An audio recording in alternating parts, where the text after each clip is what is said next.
Assalomu alaykum va rahmatullohi va barakatuh. Qizlar, xayrli tong, yaxshi dam oldinglarmi? Xullas qizlar, meni ishim ham alhamdulillah tugallanib qoldi. Bu sayyor qizni rostdan ham oxirgi dvoykasi, xudo xolisa endi ertadan, bugun kech paytdan inshaalloh yangi boshqa fasllar, yangi qizlarni zakazlari bor. Ayniqsa hozir kitayskiy stildagi qizda o'chirtib kelgan, keyin farangizda o'chirtib kelgan.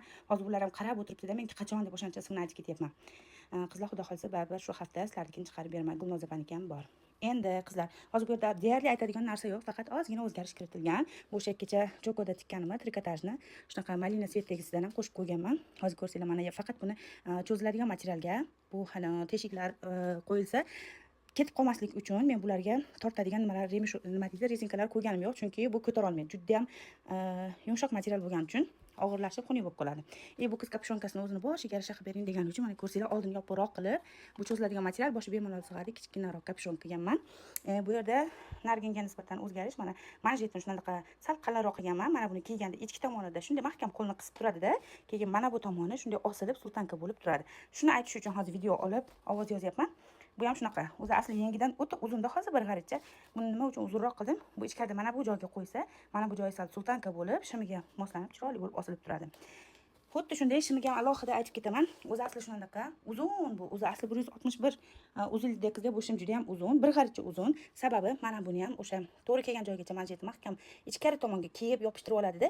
Keyin bu mana bu tepa tomoni osilib sultanka bo'lib shunaqa mana bunaqa bo'lib turadi. Bu ichkariga kirib ketadigan manjet. O'zi asli tashqariga chiqarib qo'ysa ham bo'ladi, xohishi, lekin men mana bunisini aytdim. Mana shunaqa ichiga mahkam kirgizib olsa, teskarisini, bunday tashqarisini osiltirib, shunaqa sultanka bo'lib, mana qarang, eshib turadi. Bu bilan buni farqi bor-da, qizlar. O'shani aytib ketay dedim, chunki egasi ertalab tursa videoni ko'radi. Tushuncha bo'lsin deb, chunki bu uzun bo'lib qolibdi deb yana noto'g'ri o'ylamasin deb aytib qo'yapman. Endi buni kачествосini kecha ham aytganman, yana aytaman, juda ham muzdek yumshoq material. Ko'ryapsizmi? Mana bulardan men bo'ynik qilib sotardim o'zi. Bo'ynik qilib ba'zida qizlarga 3-4 tadan oshcha olgan qizlarga bo'yniklarni sovg'a hadya qilib beraman men doim. Ya'ni ko'pchilikka bitta ikkita bo'lsa to'g'risi vaqtim bo'lmaydi. 3 tadan ko'p bo'lsa albatta qo'shib beraman bo'yniklarni nimasiga moslab. Hozir bu materialimiz qarang, rosa ham chiroyli rangda. Bularda rezinkalarni olib tashlaganman. Bu free size da любой odamga tushib keta oladi. Taxminan aytaman, 45 kilodan 90 kilogacha, 100 kilogacha bemalol kiradi. 45 kiloli S razmerdagilarga shunaqa so'lqilab turadi. To'liqcharoq qizlarga o'ziga normalniy bo'lib turadi. Keyin qizlar bu badanga yopishib qolmas ekan. Mana ko'ryapsizlarmi?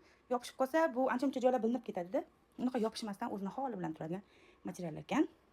Если что, kerak bo'lsa bemalol ayta olasizlar.